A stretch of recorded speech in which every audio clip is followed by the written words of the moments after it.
live. Yay! All right. Seems to be working. Let me check the chat real quick. Oh, Dante. Dante says, "Hey guys, can't sit through the live stream, but wanted to say keep up the good work and am glad I subbed." Yeah, Yay. great. Thanks Woohoo. for subscribing to the channel. And we'll pretend you're here. Yes, in spirit. Yes, we'll dedicate this live stream. And I thought you only dedicated things like that to people after they died. oh, that's right. Well, missing. We don't know. As my father used to say, who's still alive, by the way. You know. Like, Hey, Matt's in the chat as well. Nice. All right.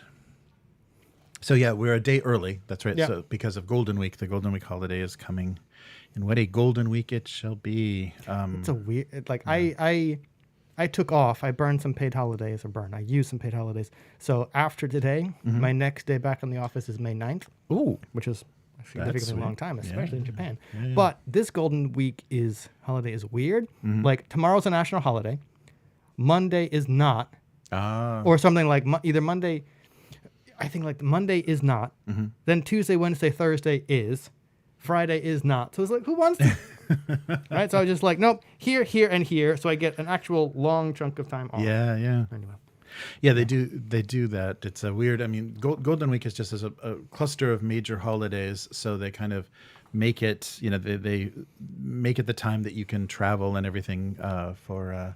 And so the prices of airline tickets and hotels. Yeah. Like one of the roof. downsides of Japan, in my opinion, is like they fight tooth and nail to get people to like use their paid holidays. Golden Week is one of the ways for them to do that. But the problem is like everybody's off, everything shuts down, all the prices of travel go up, and so it's just like, yeah. And you kind of get side-eyed whenever you try and take vacation days. Yeah. At other times, it's like, right. really? Yeah. And just like because I have them. Right? Yeah, it's quite an odd thing. All right, and hopefully I will be connected to the chat the entire time. Oh, nice.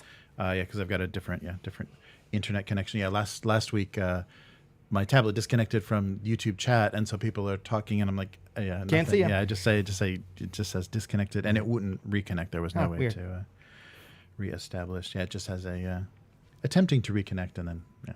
I said the attempting. last I heard. I also didn't say how hard I would try, just that an attempt would be made.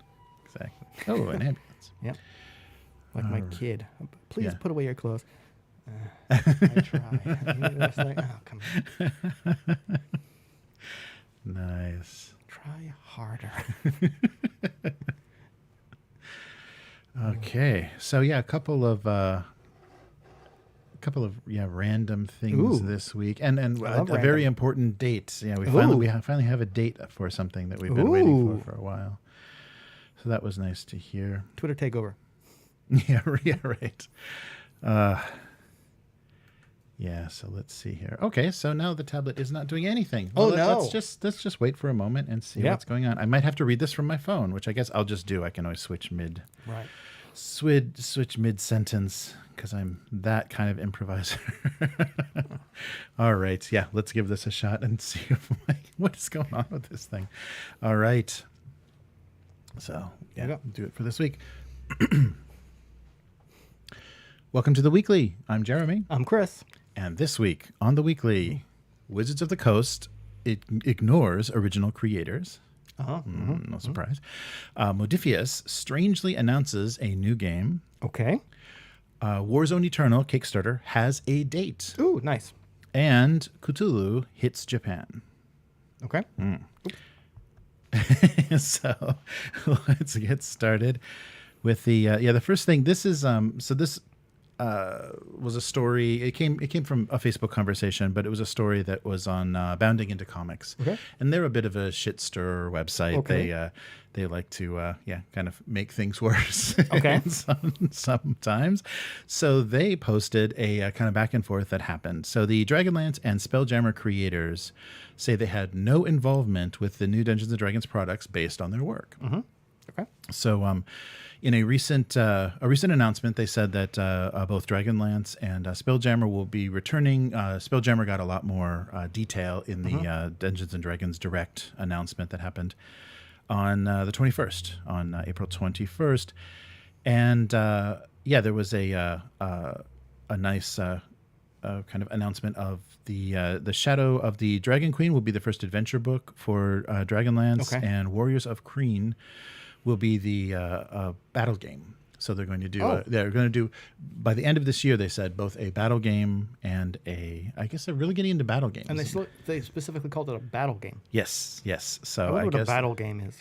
I don't know. I guess that's just fight a bunch of stuff. It's just well, combat. That's what D&D is anyway. So right, just combat. Yeah, right. I wonder what form. Like it's going to be like a board game or like a miniatures game, or are we going to like do like a Pokemon battle with cards or something? Yeah, I wonder. Well, they did. Was it with 4th edition? They were releasing those board games that were basically like strip out the role play and just all the characters, stats, and everything are the same. So you mean the role playing game? Yeah, the role playing game. So strip out the role playing game, and it was the role playing game. Wah, wah. No, sorry. Okay, I've kind of come around a little bit on 4th edition, but no, I know what you mean. It was like Shards of Avalon. No, it's not Shards of Avalon. There was some kind of Shards of something, a Ravenloft based one, where it was a board game with, as like you said, kind of a tile crawling, crawling kind of board game. And I never played one, but from what I hear, they were decent. They were okay. Yeah, and it seemed like a good gateway to like kind of get what combat and dungeon crawling is going to be like, and then also familiarize yourself with like the stat lines and everything. You know, actually, having played Descent.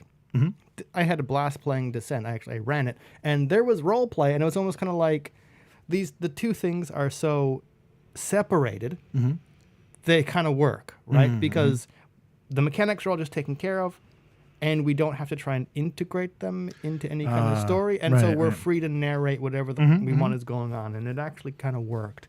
So if it's that kind of battle game, maybe. Yeah. So we'll see. Yeah, they're getting. I think it's the Hasbro influence. They're kind of heavily getting into a board game for everything, and also so there was a reintroduction. So Spelljammer is being reintroduced for 5e. We saw the announcement of a kind of a box set for that, and so kind of based on the second edition incarnation with the same name. These are the same name, Adventures in Space. Okay. So what happened on Facebook is Jeff Grubb, the writer who originally wrote Spelljammer for second edition, posted on Facebook, yes, Wizards of the Coast is bringing the Spelljammer setting into 5e. No one talked to me about it. Then he added, I'm as surprised as you are. And then this was noticed, of course, by Weiss, who just replied, and also said, and Wizards of the Coast is bringing a Dragonlance game book, and they didn't talk to me or Tracy on that. And then the response to that. So here's the thing. I'm pretty cool with people. Oh, this is Grubb again. Right. I'm pretty cool with people moving concepts that I worked on forward, but a little more than irritated that Margaret doesn't get a heads up, given that she and Trace have new works that they're putting together for the world. Me, I'm nostalgia. They are in their pitching. And the response was, thanks, Jeff. And at least I have plausible deniability. So ultimately, joking about it. But that's it's funny. It's like if they're going to celebrate these settings and things, you think you want just a few words. It's like, if it was work for hire, he doesn't own any of that IP, then at least, include just some comments on this announcement or like a little interview or something, maybe not even part of that direct, but something kind of reconnecting, like what were the origins and how did this come together to inspire people to look at this new version, maybe that had experience with the previous, or kind of get a context, like a more of a how this in the development of D&D, how this fit. But they heard it the same way we heard it on this D&D Direct announcement. So that's, well, I retweeted that because I saw that, and there was discussion about, WotC is kind of doing what they always do. But I guess from, not a business standpoint, but like in all truth, fair, I don't know, but in all truth, I don't know how or what contract Grubbs and Weiss and Hickman had when they produced those works for WotC or Hasbro or TSR, whatever it was at the time. Right. If it was, as you said, work for hire or like spec work, then it's like, you don't own it anymore. You created it. You're allowed to say you were the creator, unless you pull like a Musk and then like buy something. So, someone buys you and they get to say they were the creator. But realistically, WotC and Hasbro might not have any responsibility to contact them, right? No. It's theirs. Yeah, so yeah. I mean, it's not. I'm not exactly going to say like it's a dick move, but as you said, there's kind of no responsibility for them to do it other than being nice, possibly. Yeah. So, Well, and who knows? It might not fit in with their whole marketing strategy or whatever. They don't want to show older people when they're marketing to a younger audience or whatever they're doing. But it is a little tasteless. And it reminds me of the thing that I was kind of disgusted by on the animation that I've seen up on the Warhammer Plus service.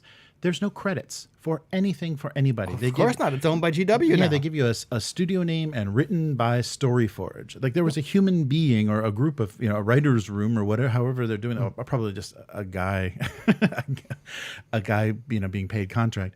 But they don't credit anything. I think the composer for the music is credited. But are we going back to the 1930s where it was just like the company, like everything that's produced for a company, like the actual creatives are invisible and it's just the company's name produced by, written by, just a company name. So this smacked a little bit of that. Okay. Yeah, I see that. Yeah, is that they're just like trying to let's not, we don't even talk about, maybe in the book they are going to credit original concept by or whatever in the source books.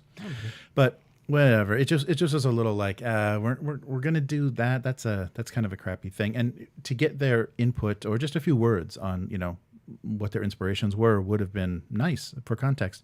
And of course this reminds us of last year the lawsuit. Yeah, the lawsuit that was settled out of court for the new Dragonlance novels that were. I guess there was a contract for them. They were written and they were getting revisions, and then the revision stopped, and then there was no more talk of anything. Did we ever find out what happened with that? Because they settled out of court for an amount, and so it's an undisclosed, undisclosed amount. Wasn't there? Am I misremembering that there was kind of talk about stuff being not like sensitive enough?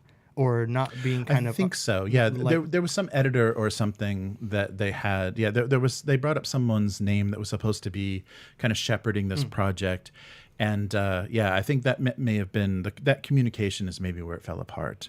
And so... That's in the case of like Dragonlance. Because, yes. So who knows what's happening or what happened with Weiss and Hickman. And maybe WotC went, no, we don't want... kind of anything with them anymore. Like we're done. Well, the new series of novels is going through. Oh, really? Yes, okay. Yes. Okay. So they settled out of court for this contract, and it's all happening, but it's just the novels, and so they didn't involve them in the source book. So they were surprised. Oh, game book is coming out. Well, we're still working on so they have a continuity. Maybe those notes, maybe the designers of that book have those notes or whatever, so they can include any maybe. But stuff. Again, I don't know what. This is all speculation. I don't know what contract they worked under. So it's possible like Weiss and Hickman might not own Dragonlance anymore. It'd be like, for all I know, WotC is saying, yes, you're allowed to write this novel. The IP is ours now. Right? So it's kind of like, even though you created it, it's ours. Yeah, because we don't... the privilege of... You're paying for the privilege of writing in this thing. Yeah. We don't have to really consult you on anything. It's ours. Yeah, because we don't know what those terms were of the settlement. It may have been a big enough amount of money, and those could have been the terms. Yeah, we own it. You can continue to develop it, but we can say yes or no about anything. Right. And I think under the kind of current WotC's like weird image of what they want to do, I think that might be very uncomfortable to try to be creative, under those. I imagine so. Under those restraints. So, so we'll see. So that was just a funny little kind of shit stirring thing that I saw that somebody was talking about the Facebook conversation, and just can we just stop doing this? And if the people of the wrong color or whatever, for what D&D has their image of. I mean, it's a woman fantasy author, so why is that a problem? So I don't understand. Like, there is some kind of obvious thinking there from the marketing department, I do believe, because why wouldn't you talk to the creators? But anyhow, let's move on to something even more bizarre. So the the live stream that was the Dungeons and Dragons Direct announcement where all this stuff was included was there was another live stream happening at that time. Another announcement live stream from Modiphius. And if you tuned into this live stream, you saw like a stone, maybe dungeon wall with sconces with torches, and light kind of flickered a little bit. And it went on and on and on. And at like minute 59, Wow. Okay. the wall crumbles, and then they show the title of this new property, and then they show a couple of quick like 1 minute trailers. So you wait almost an hour to see like 2 minutes of like teaser announcements Wow. for a new property. Okay. And That's I think they did that because they knew they couldn't compete. Compete for attention, sure. compete for views, and they might just, out of curiosity, pull people away from the live, because Right. all of this stuff gets archived, so you can watch it on demand anyhow. But they might pull some people away, go, what is this? What is this? So the enigmatic style of, I just thought it was weird and confusing. And then once it was in the archive, all the comments are, wow, I'm glad I didn't watch this live, and I'm glad, I'm glad I just could just like scrub to the end to see what the hell this was, because it had just an announcement and just a wall, and so I guess that avant-garde guerrilla marketing. I guess if you're not big, then be confusing is their motto. But we did get an announcement for a new game, which is going to be kind of a couple of things, and it called Cohors Cthulhu. Oh, right. And a little bit of text on that is: where once mighty legions marched and valiant tribes fought, where legends walked lands and terrors prowled the vast forests, where ancient secrets unlocked immense power and inhuman gods threatened chaos and destruction. ... So that's on the website. That's their little introductory of it. So this is actually part of a bigger IP, kind of their original IP Right. that Modiphius first had, called Against the Gods Themselves, which is an elder gods kind of thing. And that's where the Achtung Cthulhu setting comes from. I'm familiar with. Right. So that's this is all the same universe of elder gods, kind of historical elder gods, weird history with eldritch horror. And so it's the same universe. And the Cohors Cthulhu is going to be a narrative, cooperative, war game, fiction line, and set of miniatures. So I was not only is it a TTRPG. Oh, okay. Yeah. So sorry. I'm sorry. Yeah. So it's a TTRPG 2D20 system, also a war game, also a setting with novels, and also miniatures, a line of miniatures. Okay. So that's a lot. That's a lot to produce. And I think, maybe after their experience with Mutant Chronicles and some licensed IPs, maybe this feels nice to return to their origins and develop another kind of, thing that's all of theirs in a game and a setting. Or maybe they say we can't pay for more IPs. Yeah, right. We can't afford. It's too expensive. Yep. And so miniatures will be produced. So they will. So it will be gladiators, centurions, and Germanic heroes. And all happening around the time of the Roman Empire, as it's slowly, I guess, the collapse of the empire. And so they're kind of an all-star. There's a lot of recognizable people working on it. So, of course, Chris Birch is the creative head. Douglas Seacat, who worked on War Machine Hordes and Iron Kingdoms RPG, is one of the writers. The RPG lead is Matt Getz, who's also a Kingdoms, a Pathfinder D&D 4th edition writer. John Houlihan, who worked on Achtung Cthulhu, Mondu Cthulhu, and the Seraph Chronicles, is also one of the writers. So they've got a few writers that have been previously involved in things. Nick Brown is their 2D20 developer. Nick Brown is the writer. Nathan Dowdle is the 2D20 coordinator. So he worked on Star Trek and Dune and Fallout. And then some artists that have worked on other previous properties. Bjorn Barans worked on John Carter and is also from Marvel Comics. And then Farallon Gardner, who's worked on Conan, Diablo, League of Legends. Wow, a lot of video game talent. Wow. So this is kind of a group, working on this original IP for them. So later this year, no release date so far, later this year. And so real history, real locations, and real cultures with a touch of Lovecraft in there. So they're really emphasizing this kind of cooperative thing. So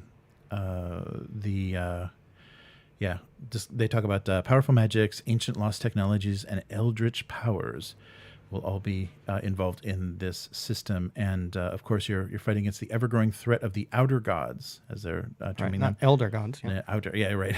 And in the Roman Empire, and other parts of the Roman Empire, like Britannia, Aegyptus, Byzantine, and the Eternal City of Rome herself. will be featured. Yes. So yeah, this is interesting. It was kind of a big announcement, and there's a lot of kind of alternative. I mean, I guess it's a lot of alternative Napoleonic things going on, kind of indie right now.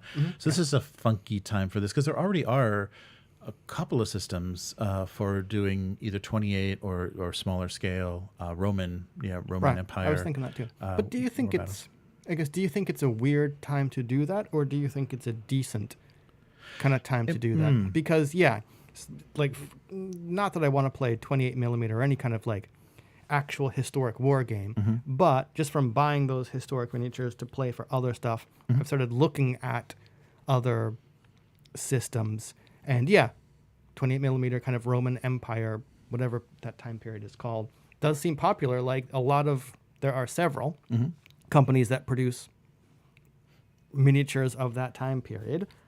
Right. My thought is, okay, they're going to do their own. Modiphius is going to do their own line of miniatures. But if there are already a lot of other miniatures, like, not that you don't need to, because why not get people to just buy something all at one time? But that also gives people the option to use other miniatures, right? So I kind of think, only hearing this, it doesn't seem like that bad of an idea, right? Because if other miniatures already exist, people can go like, I like these, I've already bought these. There's a new game I can play with them, right? Or like, I'm just getting into it, I can buy everything from Modiphius and save on shipping. Okay, sure, why not? Then I can expand it with these other ones. So I don't know. I don't think it's a terrible idea. Yeah, and from the trailer they showed kind of Roman legionnaires and things being corrupted by tentacles and stuff. So there may be some kind of creative, just like with the Achtung Cthulhu. There's some fun kind of miniatures, fun kind of mashup of miniatures and the way that cultists and things look in the 40s. So this may be that same sort of thing where it's a little bit different than things you've seen before, and it's for an original IP. So maybe if they're getting authors and things to develop for it, maybe it'll have an interesting enough lore that it'll drag players into it, and it's theirs. Like Modiphius owns it, so that's the great thing about it, is they're not going to lose this license. So a quote from Chris Birch said, working on this project has let us massively expand the universe, and that we've delved deeply into the mystical ancient records of the Hyperboreans and the strange technologies of Atlantis on the road to the mighty empire. So in the Shadows of Atlantis campaign for Achtung Cthulhu, we teased a connection to Atlantis. And in the Mountains of Madness, we promised an epic sequel that showed what would happen if at the end of World War II, if the Nazis finally woke the sleeping gods. We have always planned to build this world out, and now we can. So yes, the outer gods will now be dealing with ancient Rome and Germania and all sorts of... I don't know. Just personal feeling here. I would almost not want to see Atlanta. Not Atlanta. I don't want to see Atlanta. Yeah, I don't either. want to. Okay, sorry. It's hot.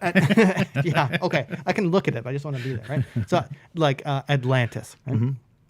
Because just by I don't want to play in a historical setting, but my kind of thought is, if you're going to do a historical setting, then you kind of got to do a historical setting, and just by adding like Cthulhu or Outer Gods, they've already made it their own thing. But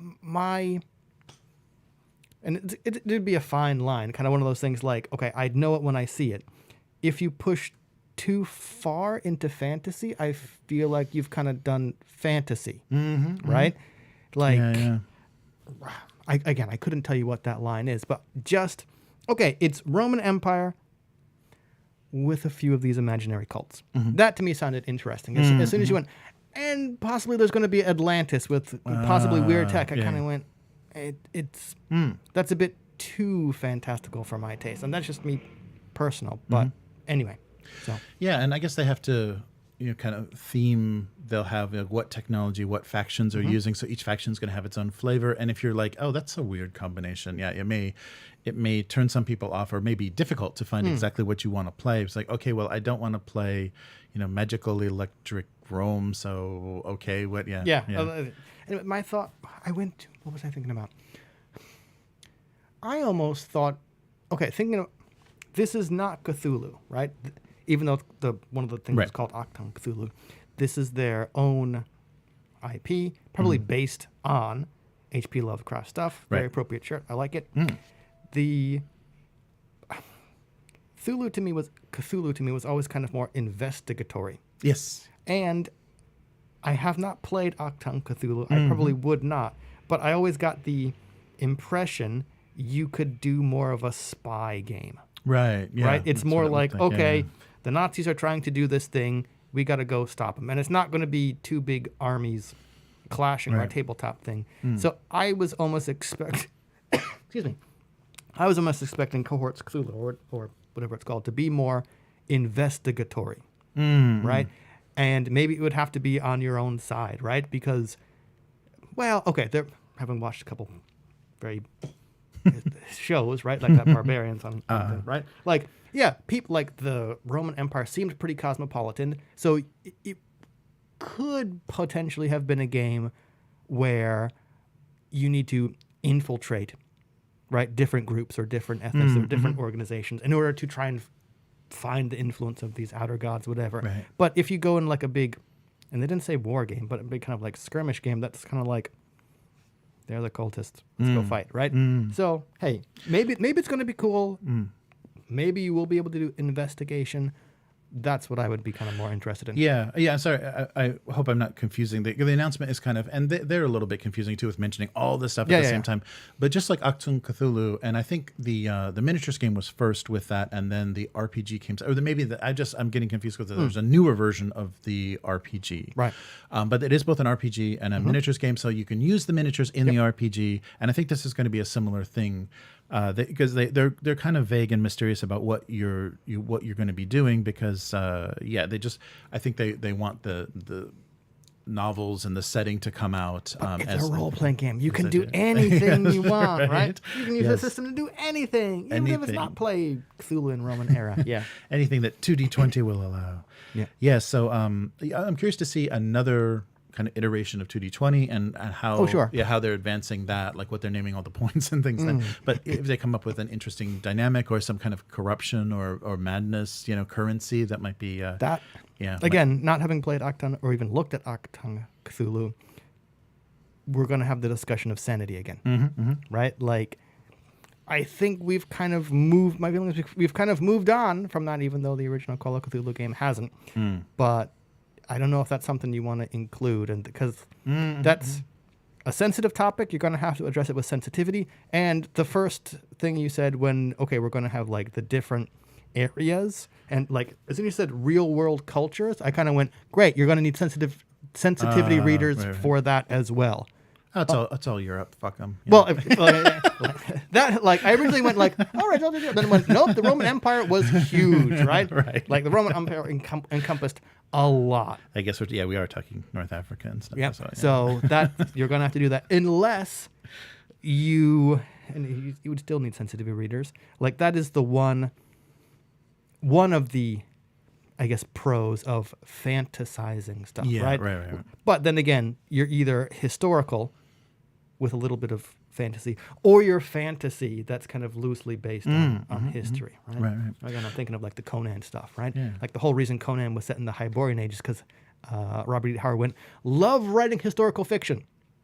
I'm a commercial writer. I can't spend the amount of time it takes for me to research, so I'm going to fantasize all of this stuff and call it the Hyborian Age, and it kind of allowed him to do both. But anyway, we'll return to the madness mechanic in the last announcement we have. But and I guess if I would have organized this better, I could have segued right into it. But we have a date. We do. Where are we going? I worked. On the calendar, yes. right? Okay. We worked so hard, or I worked so hard to draw this out. I used all of my interviewing skill to try to pull this out of Alex Kanous from Resnova Games when I talked to him about this upcoming Warzone Eternal. So we're talking about the date for Warzone Eternal. The Kickstarter now has a date. They promised spring, and they just got it. I think technically it's a few days still. Like the beginning of May technically is still spring, right? So they didn't lie. But yeah, we have a date of May 17th will be the launch. So yeah, we'll be clear. There's a couple of there's still, I think this season is very difficult because they're clear of Chronopia, but they're not going to be clear of Blade Runner and some other things that are coming. Well, so May is going to be a busy Kickstarter month. Sure. My thought is like if you try and wait I'm sure if you're trying to wait until you're like absolutely clear of everything, you'll be waiting forever. Right? Oh yeah, because Kickstarters, just keep So, coming. yeah. Yes, but it was great. So take a look at that interview. I'll put a link to Nice. to our conversation, and Alex was really upfront with everything that they're doing, and we got the reveal of the COcast that they're using for the miniatures. When and are we everything. getting the demo of that to play test? Oh, I wish. Yeah, they're not doing demo boxes, well. but there will be.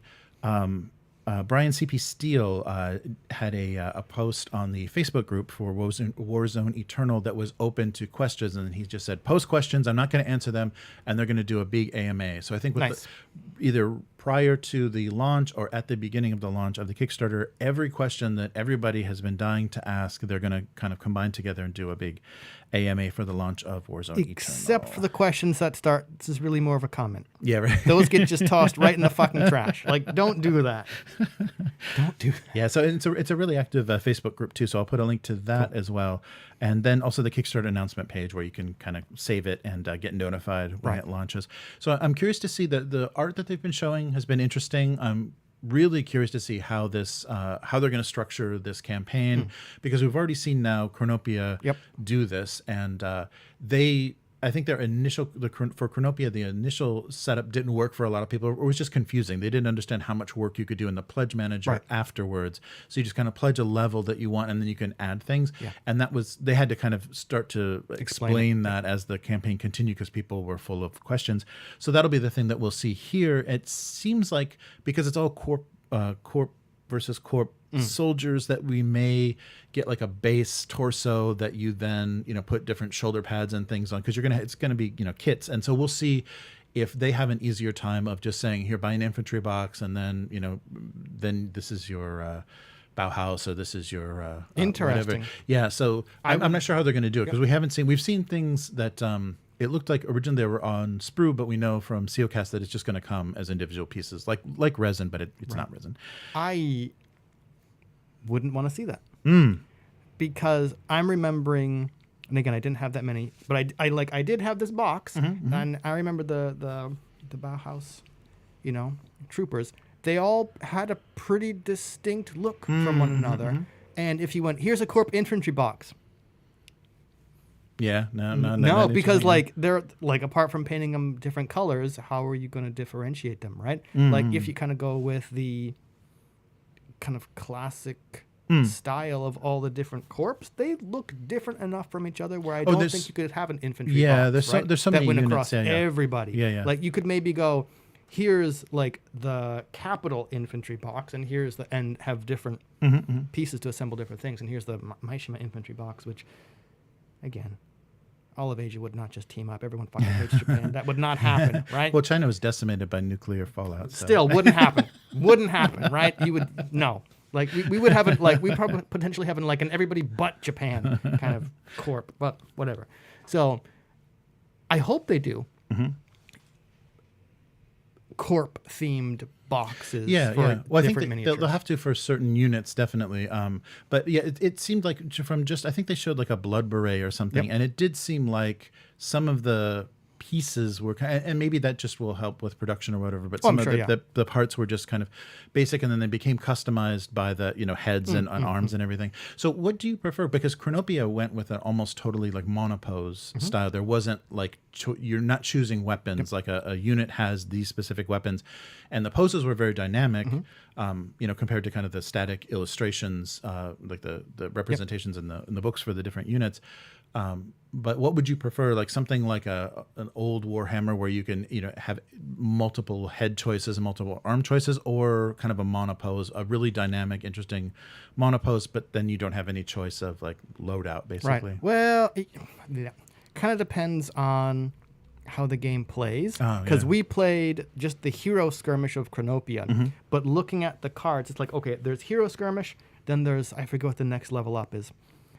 There's like 3 tiers where you can play. One where you have like 5-ish figures, one where you have like maybe like 20-ish, right. And you have arranged them into like units, and then becomes a thing. And then you have the big battles, right?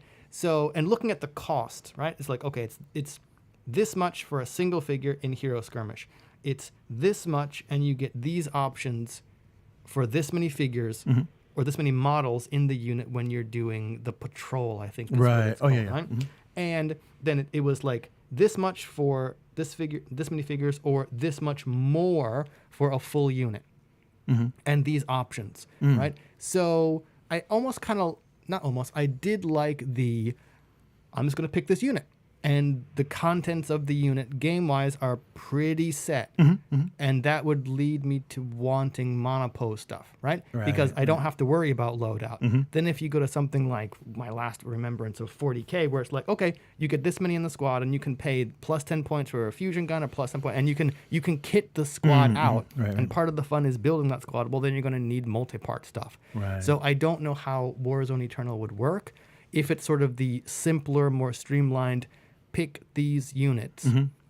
Yeah, if you're not going to be monopose. Right. If it's a page of options and you really got to build the squad, then you need the multi-part one. So both have pros and cons. Yeah, we'll see. We'll see what they do.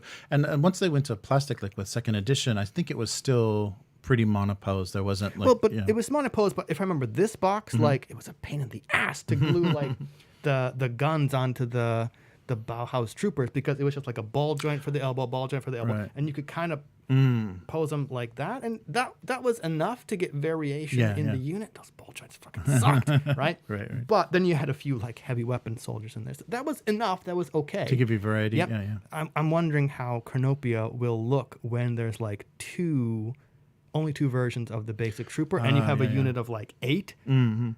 It might look a little boring. They upped the unit size. I believe it's almost 5 now. I think it's up like to 5 or 6. Yeah. But they do have alternate sculpts as well. So that was, I was really happy to see Chronopia did that. So yeah, we'll see what Warzone Eternal is going to do to handle that, because I think a big part of the enjoyment of this is the hobby aspect of it, and making your army look unique or look exactly how you want it to. So we'll see how that gets handled for Warzone Eternal. Yeah, I can't wait to kind of compare these two approaches, because they're similar enough games, produced by the same company. So these are going to be two very different systems. They're going to approach the miniatures and everything differently. So I'm very excited to see how they handle that, and hope good luck to the Warzone. They get a lot of activity on their Facebook group, so I hope that they have a big first day, first hour, first 10 minutes funded in 5 seconds. And we don't know their the budget and everything yet too. Their goal might be big, but we'll see. And they already said, though, that in the interview, Alex said, we're starting out small, similar to how first edition started out, where there was things in the book there wasn't even models yet for, because we're growing and we're going to kind of grow into this. And so as people get behind this game and start supporting it, of course, then the range will expand. So we'll see, and all those exciting stretch goals and all that good stuff. So we'll really get a better idea. And I think more than Chronopia, Warzone Eternal has been playing it a lot closer to the vest as far as like how this campaign's going to come out and everything. So it finally launching is going to give us a lot of information and hopefully get people excited instead of make people confused. So we'll see. All right. So we'll try to maintain our sanity. So this 2022 is becoming an expensive year. Chronopia, Warzone Eternal, and then we got Plastic Horus Heresy coming out maybe by the end of the year. So that's like beyond expensive. Expensive year. All right. And finally, some Japanese news. So this was a notification I got in Japanese, and I was like, oh, this is probably worth talking about. Back to Cthulhu. So it was just announced that a Swedish TTRPG called Cthulhu is being released in Japanese. Oh, cool. And it's like, wow, that's weird, because I couldn't find it. I couldn't find an English language release. I found it on DriveThruRPG in the original Swedish. But there may be an English release that I just was too Google handicapped to be able to find. I don't know what my my Google abilities may have failed. But this is a game that was produced in Sweden in 2017 by Mikael Bergström. And it is a great take on Cthulhu, because like you were saying, it's very investigation heavy. They said basically it's like Agatha Christie inspired, like mystery and investigation. And it's as you would say in Swedish, sexsidiga tärningar, the 6-sided dice system. So 6-sided die, and I never knew what the word for dice was in Swedish. I think probably a 2d6. Looking from the stats, it looks like a 2d6. So very similar to the range of a Powered by the Apocalypse kind of scale. And the way you build the character is very interesting. It relies on, kind of their profession. It's very heavy into their profession and what that gives you. And why would they release this in Japan? Well, because Call of Cthulhu is the most popular role-playing game here. Yep. And to give them... That's why. Okay, yeah. world's most popular. Yeah, okay. Yeah. Not in Japan. Right. Japan. Most popular RPG in Japan is Call of Cthulhu. Right. And so that means that there's years and years of adventures and things developed for this. So having another system that was in Japanese that you could very easily play instead of the kind of basic role play based, percentile die based system, to have something that's very light and easy, just a D6 system, is a good idea. I mean, I think whoever kind of came up with this idea for the release, and it's actually being released by Vivian, and digital only. So currently, so there's no. You can order the Swedish language hardbound from various like international booksellers, but for right now, we're getting a digital release, and they said that they're going to follow up with other books from this same system. But the thing that really stood out to me was their kind of madness mechanic, and they do strictly say that they're trying to go back to something that is really true to kind of the literary inspiration, as opposed to just having like a second health system or something where it's just like you're losing your mind and your blood. It's and when it hits 0, you suddenly become a kleptomaniac. right. Sure, that's and so the really interesting aspect of this, and they kind of flesh it out in the. So I downloaded it's a pay what you want PDF for the Swedish version. So downloaded it, and Swedish translate pretty computer friendly, translates to English, so you get a good idea. Yeah, the good idea of what they're talking about, and so.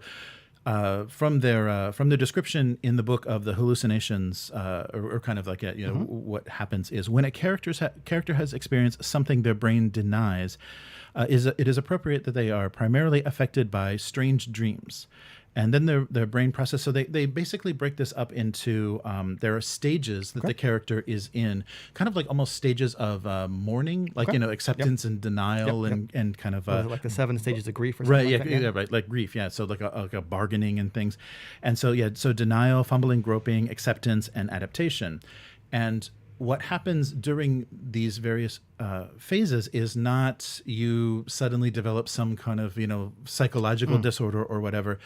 Is that you are seeing things, you're having either visions or things are coming to you in your dreams, or you're starting to see combinations of things either as phantasms, or they also call them chimera and things, and they're all related to the mystery that you're.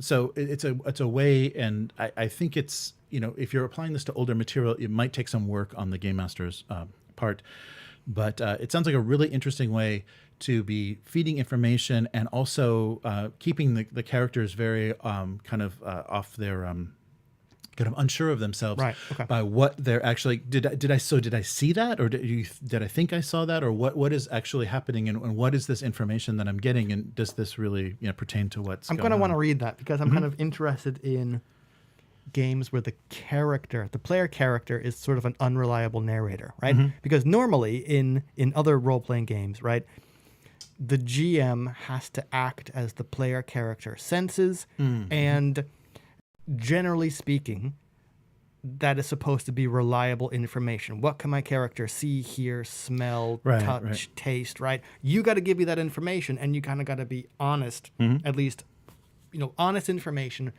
based on what my character has access to. But in Call of Cthulhu style games, the character then becomes unreliable because of all the weird shit they're encountering, right? Right. And we as players it would be much less interesting if the player was able to go, that's real, that's a hallucination, that's real, right? Like what if they can sift out what they can trust and what they can't, that becomes kind of boring. I want to know if it's just I the player have no idea what's actually true and what's not.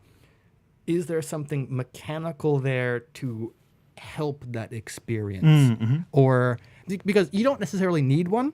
My feeling is just like the fear mechanics in Alien, it helps reinforce, right? Yeah, Or it kind of encourages. Sometimes you want that taken off your hands, right? You don't want to metagame okay, I as a player know this, but my player knows it's false. Sometimes you second guess yourself about how you would act if you're trying to portray this. So sometimes the mechanical, I have no control over what's going on. Sometimes I like how that frees you up from the worry of metagaming. Yeah. No, that's true. Yeah, and then the explanation continues. So the increasingly accurate and clear descriptions the players receive of the mythical world phenomena escalate simultaneously with the increasingly distorted descriptions they receive of other parts of reality. Ooh. Yeah, so I really liked, and they seem to spell it out very clearly by what things are connected to what. There's some really interesting charts that are kind of inspirational for how you would balance these things and when certain things would happen and how, unreliable information becomes or how deeply they start to see into another kind of world.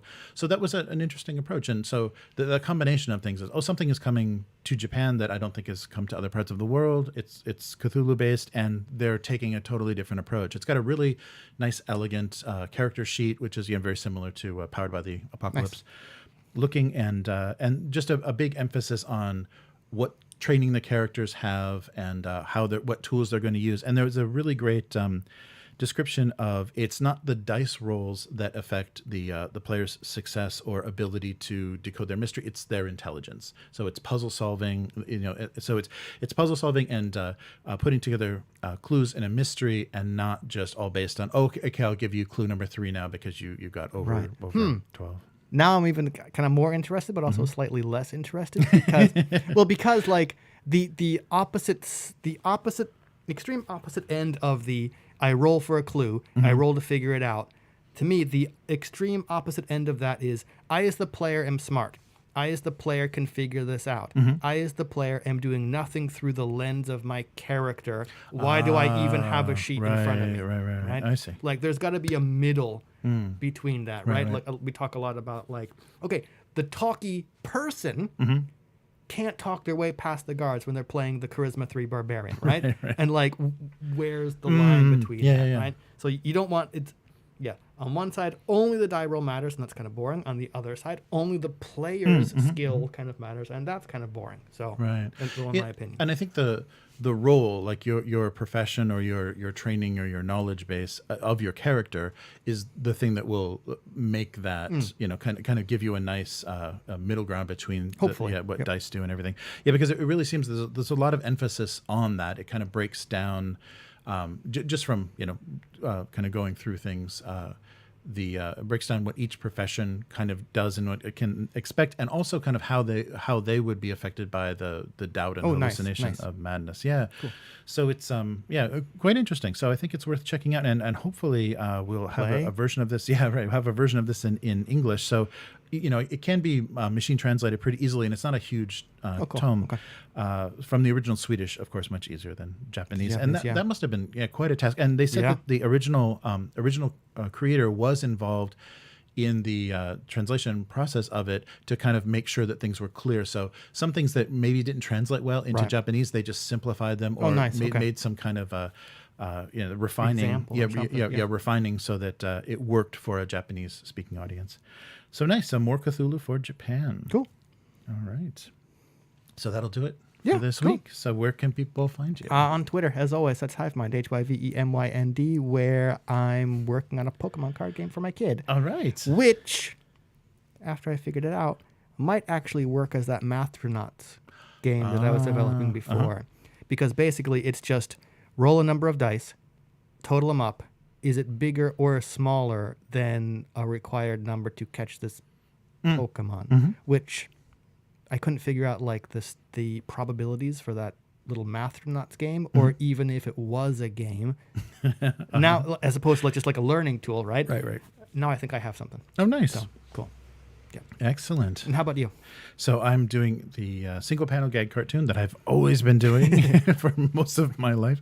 And you can find that at Abuse Cartoons on social media, and both on YouTube and Twitch, where I do a live stream every Monday evening, North American time, of the drawing of that cartoon, the archive of which you can see at gocomics.com/domestic abuse. And if you want to support what we're doing here on the weekly, become a weekling. Yes. You can visit patreon.com/upturntable. And we got a lot of different levels to support lore series or things that we're doing with the weekly or all sorts of things. The upturntable.com is the main website for everything that we're doing. And you can also, so all social media is Upturned Table. So, and the podcast as well. So the audio for this live stream goes out as the RSS feed for our Patreon. So you can hear everything we're saying. Oh my God, I'm sorry. and a little bit cleaned up. We sweeten the audio a little bit so it's a nicer audio experience. And what goes out regularly on the regular podcast stream is just from our hello to goodbye. So we don't cover any of the chat or anything on that. So if you want to hear any of that, either become a patron or you can become a member of the YouTube channel by clicking that join button below. Yeah. And and that'll also unlock all sorts of little things, emojis and things you can put into chat. So we know who you are. So please give us a like on this stream to help it be more visible, and subscribe if you want to be notified when we go like live. and subscribe. And subscribe. It's never gonna get old. I was a teenage werewolf. All right. So that's it for this week. We'll be back next week. Later, mortals. Goodbye. All right, I got to bounce real All quick. right. But please tell me that shirt glows in the dark. It does, as a matter of fact. All right, I will be right back.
So we're back with some chat. So I hope everyone is doing well. And I've got a new internet connection from last week. Whoa, K5, a member for 5 months. Thank you so much. Yeah, you are now Imperial. I just used the corporate logos for from Mutant Chronicles to designate how many months people belonged. Good to see you, K5. And yeah, thanks again, Dante, for subscribing. And sorry you couldn't stay for the live stream. Check it out in the archives. And Matt, how's it going? Yes. Sorry, K5. Yeah, I didn't have my face on it. I was having trouble even bringing up the my notes. But you are acknowledged. Your extended membership is excellent. Yeah, thank you. Your support is long-lived. Yes. All right.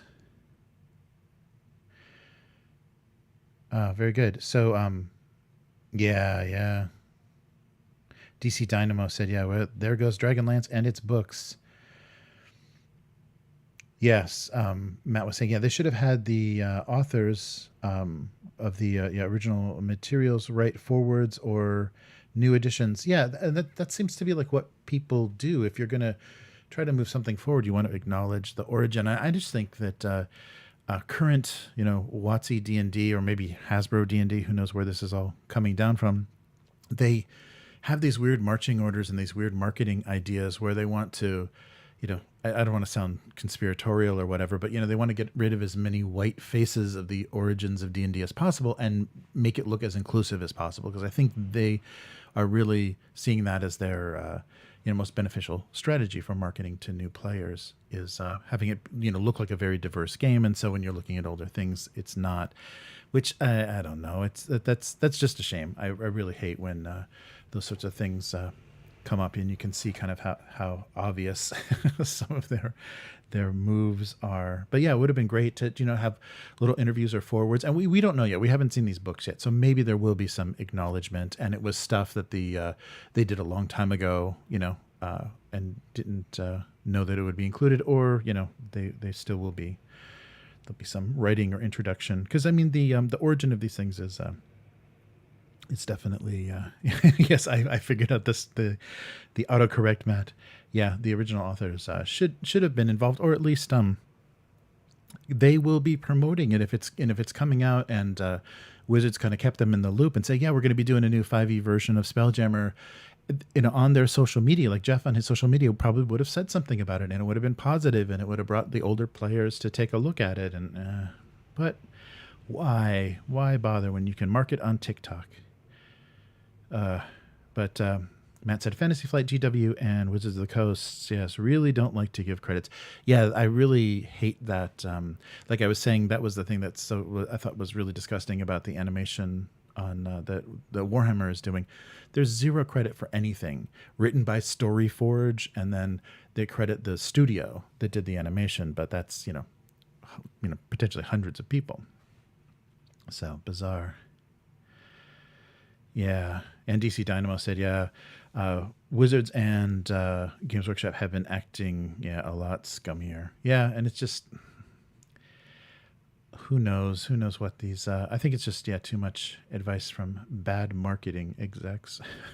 Who knows? Oh, Alvaro, yes. Hey, Alvaro, how's it going?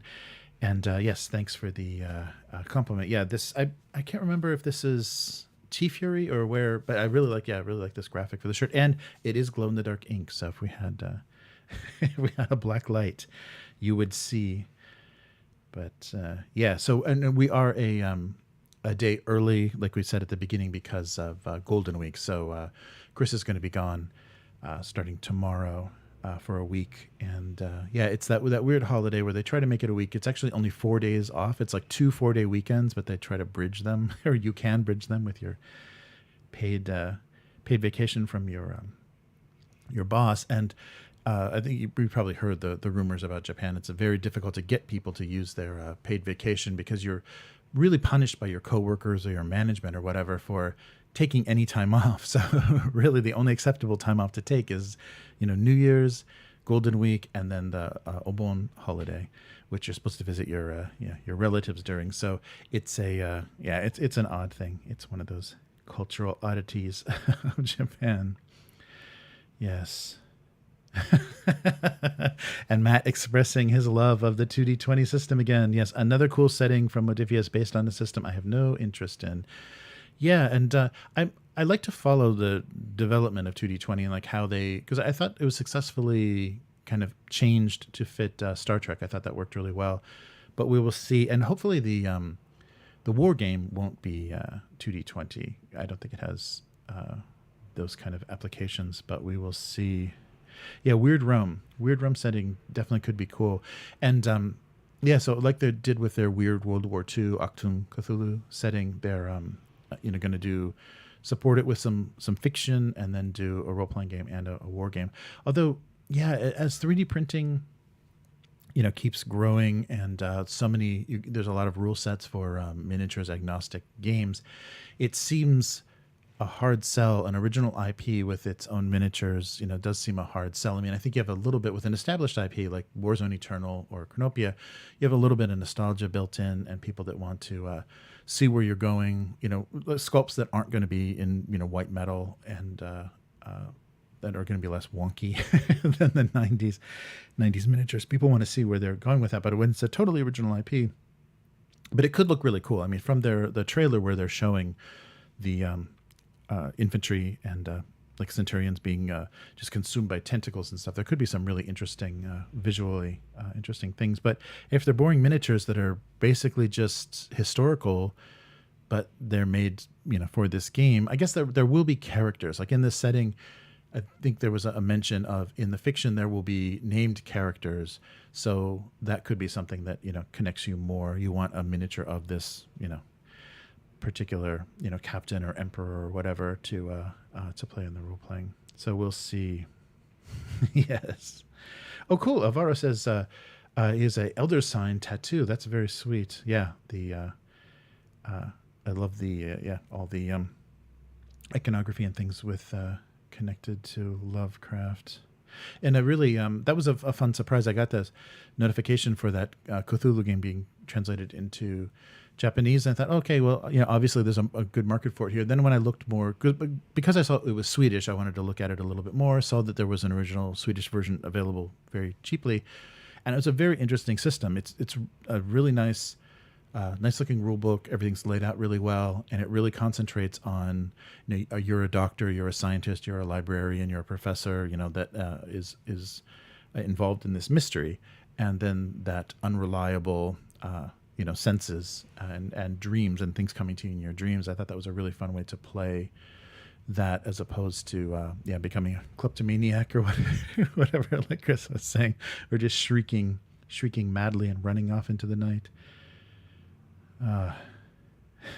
Yes, yeah, that's true. And I think they ran into that like right away with the Mutant Chronicles RPG when they immediately ported it to Savage Worlds. Because they realized, and that was early 2D20. I think that was the first iteration of 2D20. So they didn't have a lot of confidence in the system. So immediately said, but you don't have to play this new system. Nice. It's all in the shoulder pads. Yeah, I forget. I think it was Brian Steele had on his live stream, he was showing a kit, like a prototype kit that I think was just 3D printed, that he had put together. And I think, I'm not sure if he suggested that or why I got that in my head, that they're going to have a kind of default bodies for soldiers that you then, equipped differently to change them into specific units. So I'm not sure. And I'm not sure how that's actually going to work. And it doesn't seem like, if they're doing COCast, they're kind of like, printing in lower volume anyhow. So I don't know if that's actually saving them anything. And there may have just been early talk, because that was years ago. So I held this weird detail until now from years ago.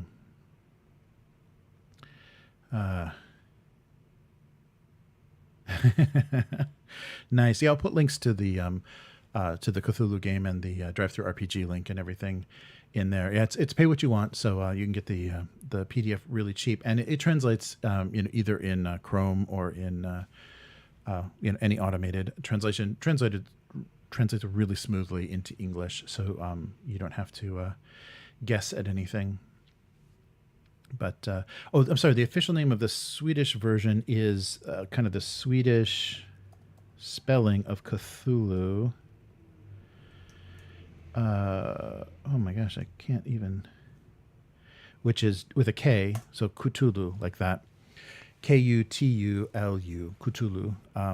So no CHs, no H, no random H's, and no C. So sorry. But I'll put links to everything up there. Is there anything already in the notes? Oh yeah, in the notes, the Drive-Thru RPG link is already in the notes with an affiliate code. If you want to help support us. And it seems like it would have gotten translated into other languages, but just my kind of beginning searches, I couldn't find any English. But if you search the Swedish spelling of Cthulhu, you can get there, and look in the description for the link to Drive-Thru to find that. But I would really like to try something like that, and especially with if like a famous adventure setting from Call of Cthulhu, it might be really fun to try to use a rules light D6 system and see how that actually plays, because I'm having fun doing that with Warlock and Enemy Within. So I think that would be a good thing. And yeah, we just had another session of that the past weekend, and already. So I don't know if you know the Shadow over Bogenhofen,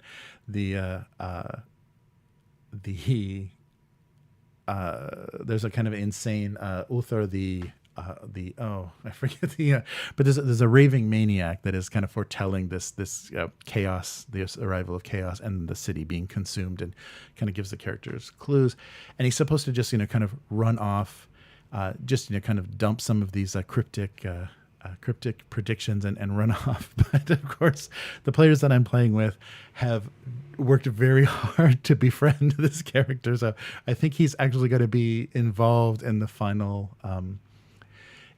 ceremony, because I don't think they're going to let him out of their sight, and unless, I don't want to spoil anything for anybody that plays it, but unless he is out of the character's sight for a while, he stays in the game. So I don't know. I was going to. They worked so hard to keep him and keep contact and try to get information from him that I didn't want to just have him. And he suddenly runs away. So we'll see how that turns out. But should be fun.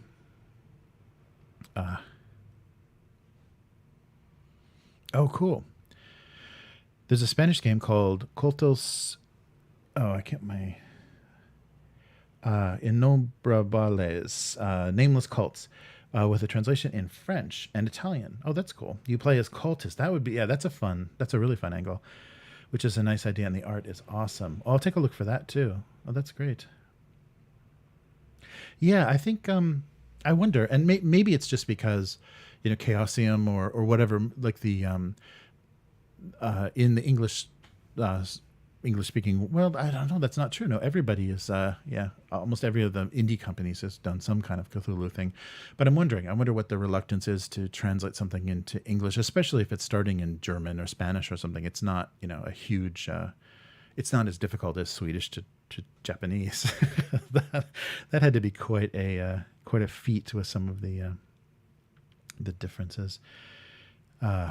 Yeah, interesting. So no English either for that. Yeah. Well, that's an interesting thing that they would avoid. But maybe, I think Call of Cthulhu is still pretty popular. Maybe it's just far enough down that it's not 5e, so we're not going to spend the money. I don't know. So Matt said, stopped listening to a podcast the other day because the guy kept saying Chutulu. Yeah, there are some certain pronunciations. Yeah, that's funny, and it's just there are certain things that have made me do that too. Have made me switch off podcasts. I can't deal with this. Like I can't deal with this guy's vocal fry, or I can't deal with like lip noises and stuff. I'm surprised people have they'll be eating or doing something, a little bit off mic, but then they'll continue that, and just to have to hear that on a decent microphone. Like if you have a terrible microphone, you can get away with lip smacking a little bit more easily, but that's brutal. Yes, yes, yes. Oh, great. Yeah, yeah. Yeah, Ulthar is was adopted. And I think it's because they have trauma from losing the dwarf. I'm talking directly to Matt or people that know this adventure. But they have trauma from losing the dwarf and finding his body. So now any crazy NPCs they adopt into the party as family members. Yeah, so I love the approach and they already did the thing where they were in the sewers and they're just like, fuck it, yeah, we're gonna break into all the mansions in the Adel Ring from the sewers and not have to like try to climb walls and avoid dogs. So yeah, they rolled insanely well, and I let them do it because it was a really really funny approach. So yeah, if you oh yeah, the goblin made such a quick entrance, yeah, or kind of so quickly came through, and I don't think they realized like how badly the NPCs suffer in this campaign. So yeah, the goblin got away, and they were able to track it really well through the sewer. But yeah, just ended up with yeah, bone fragments and a pelvis with three hip joints. But yeah, they weren't able to do anything besides chase the goblin. But yeah. Yeah, so that's been really fun. I'm really enjoying that. So yeah, we've got just a couple of weeks now, right? Yeah, because we're at the end of a little more than 2 weeks. We're going to see the launch of Warzone Eternal, and take a look at the Facebook group for Warzone. It's really active. Got a lot of great stuff up there, and including the videos, the lore videos that we did for the channel. And I think I'm really thinking about, so let me know if you think this is a good idea already, because Modiphius discontinued their RPG. So their additions to the world, Res Nova is just ignoring. They're kind of rolling it back to second edition, or like it's first edition lore. So do you think it's worth going back to the old lore videos and surgically removing White Star references? I think I can make enough. I can replace it enough with the Tribes of Old Earth and keep it cryptic enough that we don't have to, like, there can be a completely White Star free, non-Modiphius lore video, or like take those pieces out. And I wonder if it's worth it, because I think those are the angriest comments that those videos have received is, who the hell is White Star, and why are they fucking up my Tribes of Old Earth? So I'm thinking about doing that, is going through each of the segments and just eliminating White Star references, because I don't think it's not going to affect anything. Maybe the end of the first episode, the first part, I'll have to switch it over to an enigmatic presence on Old Earth. But other than that, I didn't get far enough and didn't reveal enough, because here's big spoilers if you have or haven't played the Modiphius RPG. But what they did with the brothers, so the brothers that included the Duran brothers, that included the Cardinal Nathaniel, they actually have a sister, and the sister is on Old Earth, and that's who the Tsarina is. And nobody on Old Earth has noticed that this Tsarina has lived thousands of years, just like people weren't quite clear about why the brothers were so long lived. But that was the thing that they added. And it's kind of a deep lore. So if you're in the middle of a campaign, I'm sorry I spoiled that for you, but that was one of those deep lore things that Modiphius added, that I can see why they did it, but that's definitely gonna like upset some old school people. So I apologize if I've shocked and dismayed any people currently in a Mutant Chronicles campaign. But yeah, so now I'm thinking, I don't know, I want to take a look at the old the second edition rules and see, just think about what rule system aside from 2D20 might be interesting for Mutant Chronicles, because there is so much lore. There's tons of source books and scenarios that Modiphius developed, and to kind of port them into something, especially something rules light or like Blades in the Dark or something, port them over to something that would be fun to play through the story, but not get too bogged down by system. So now I'm in a rules light kick. Yeah, and this Cthulhu Swedish version was it inspired me that same way. I'm like, oh yeah, look, there it is. Like rules light Call of Cthulhu. Like this system would work perfectly. So yeah, we'll see. Yes, yes. So Alvaro, yeah, the Alex said specifically they're going to backtrack to I think the right between first and second edition. So Dark Legion era Mutant Chronicles is exactly where they're going to be set, and I don't think they're going to push anything forward. They may flesh things out a little bit more, but I don't think it's going to be moved past the first Chronicle, basically. So even though we're going to be right at, kind of that first Chronicle era, they're not going to push the lore. I mean, maybe they will in the future if they get to the point where they're introducing the tribes of Old Earth and things. I'm not sure if it was an abandoned Doom Trooper set, or somebody was trying to put together. There's like remnants of this on the internet. You can find early kind of pre-production drawings and things. But somebody had introduced this idea of the lost tribes of Luna for Mutant Chronicles that looked really cool. Because you would think that as they were colonizing, as they terraformed and then colonized Luna, there would have been people that would have like fled, the development or tried to live rough, more like Fremen in Dune or something, on parts of Luna that nobody, that were either lost or inaccessible. So I saw some really interesting sketches and things of lost tribes of Luna, but I'm not sure what that was for. And it may have been just a fan-made project, but the drawing was professional enough that I doubted that it was just something somebody was kicking around. But that was something that didn't get developed. Like somebody was trying to pick up some momentum or funding for that, and I'm not sure if it was for the RPG or for some other set. But that could be fun. Native lunatics, yes, Alvaro said, yes, exactly. But I think that was there's little things I think you can pick out of the lore and elaborate on without kind of doing damage to the big continuity. And I think people didn't like some of the choices Modiphius made with that. But it was all, I think they had a vision specifically for what they wanted to do to kind of broaden out the setting, and making an Earth faction, I guess, was the priority of Native lunatics. But yeah, so we will see. And I think we talked about that. It's a discussion in the interview that I did with Alex. There's a discussion of this, and I think it's maybe Brian Steele talked about it on his live stream, and it's come up a few times on the Facebook group. But the mechanics and the rules are going to be different from original Warzone, and especially how you build forces and things. There's a mechanic where you choose, basically, instead of like attacker defender, the two armies choose a light. One is a light and one is a dark force, and that allows you to recruit other units that are either from the Brotherhood or from the Dark Legion. And so they're going to have a limited number. Those aren't going to be playable factions at first. With the current rule set, there's going to be agents or units of Brotherhood and Dark Legion that can be included in your army if you're playing either light or dark.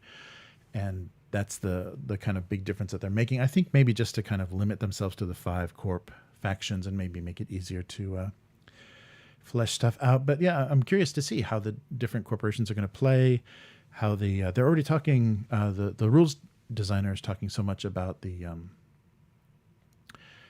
all the different units in the corps. So should be pretty fun to see. And I can't wait to see how things are fleshed out.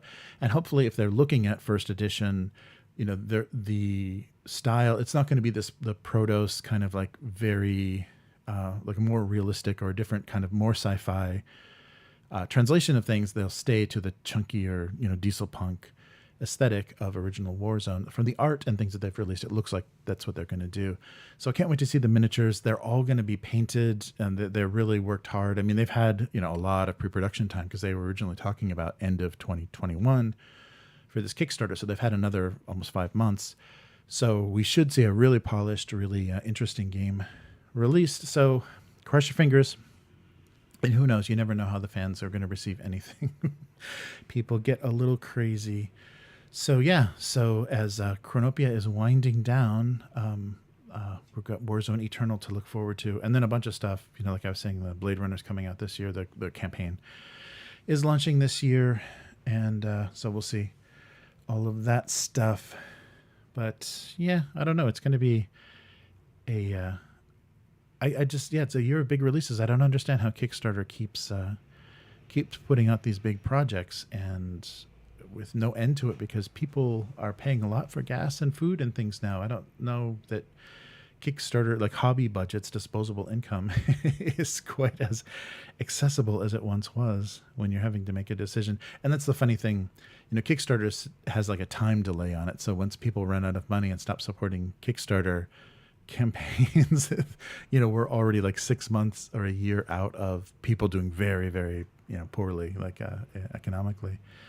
So there's a little bit of a delay on that. So we will see. But yeah, thanks everyone for hanging in there. And I got got a little 5G cellular internet connection here, so my tablet doesn't drop the chat. So that works fine. So I don't think it's interacting with the nanobots in my vaccine yet, but I'll keep an eye on the 5G signal. All right. Oh, nice. Yeah, I think I put hashtag Warzone, so I'm getting Call of Duty Warzone as a recommended game on this live stream. Perfect. Well, we'll be back. Chris will be back by Friday, so we will do this again on Friday, our regular day. So this is a day early, so thanks everyone for finding us. It's a little bit the same time, but different day than before.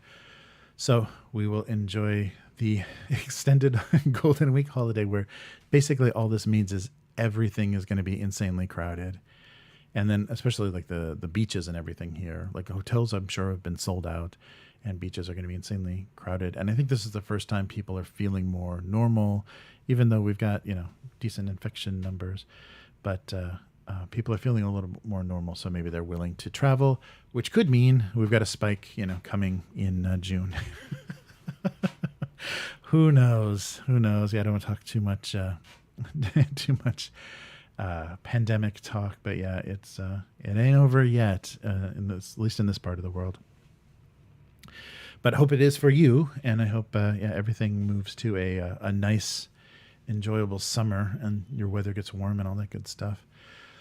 So we'll do this again next week, and thanks so much to everybody that is in chat and is supporting us, both as subscribers and patrons. That's amazing. That does so much, and really makes a huge difference for us to be able to bring you this. So we'll be back next week. Everybody take care. Avara, see you next time. And Matt, thanks for hanging out in the chat. See you again soon. Goodbye.